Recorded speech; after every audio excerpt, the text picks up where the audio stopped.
Hello viewers, আসসালামু আলাইকুম। আশা করি সবাই ভালো আছেন। আজকে আমি দেখাবো হেক্সাডেসিমালে কিভাবে যোগ করতে হয়। সবাই মনোযোগ সহকারে ভিডিওটা দেখেন, আশা করি বুঝতে পারবেন। তো প্রথমে একটা হেক্সাডেসিমাল দুইটা সংখ্যা লিখি। এ এফ নিচে লিখলাম 9 এফ প্লাস বেস কত 16। আমরা জানি কি এফ এর মান 15, তাই 15 15 30, 30 থেকে 15 15 30, 30 কি 16 বেইজের বড়। আমরা বেইজের বড় হলে কি করবো, বেসটা বিয়োগ করব। তাই 30 থেকে 16 বিয়োগ করলে কত থাকে? 14 থাকে না? হ্যাঁ 14 থাকে। তাহলে 14 মান কত? আমাদের 14 তে ই। তাই 16 বিয়োগ করছি কয়বার? একবার। হাতে আছে 1, 9 আর 1 10, 10 আর 10 কত? 20। 20 থেকে 16 বিয়োগ করি, কত থাকে? 4। 4 লিখি। তাই 16 বিয়োগ করছি কয়বার? একবার। হাতে আছে 1, হাতে রেখে লিখে দিলাম। আশা করি বুঝতে পারছেন। মানে দুইটা যোগ করার পর যদি 16 থেকে বড় হয়, মানে বেজের থেকে যদি বড় হয় অথবা সমান হয়, তাহলে আমরা বেসটা বিয়োগ করবো। যে কবার বিয়োগ করবো ওকে এবার হাতে থাকবে।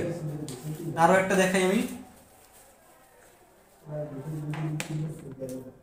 দেখলাম 5a 7f, এটা যোগ করি। এর মান 10, এর মান 15। 10 আর 15 যোগ করলে কত হয়? 25। 25 থেকে 16 বিয়োগ করি। 25 থেকে 16 বিয়োগ করলে কত থাকে? 9। তাই 9 লাখ হয়ে যাবে 9। তারপর 16 বিয়োগ করছি কয়বার? একবার। হাতে আছে 1, 7 আর 1 8, 8 5 13। 13 তে কি হয়? আমরা জানি 13 তে ডি, সরি 13 তে ডি। আশা করি বুঝতে পারছেন। এইভাবে প্রত্যেকটা অঙ্ক করব, হয়ে যাবে।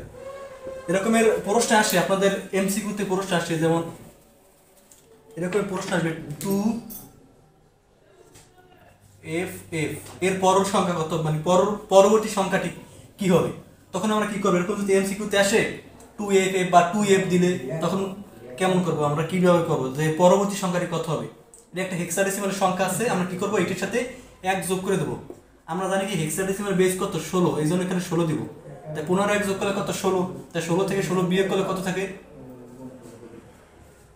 0। এই যে 0, 16 বিয়োগ করছি কয়বার? একবার। এই যে হাতে আছে 1, 2 আর 1 3। তাই 2f এর পরবর্তী সংখ্যা কত? 30।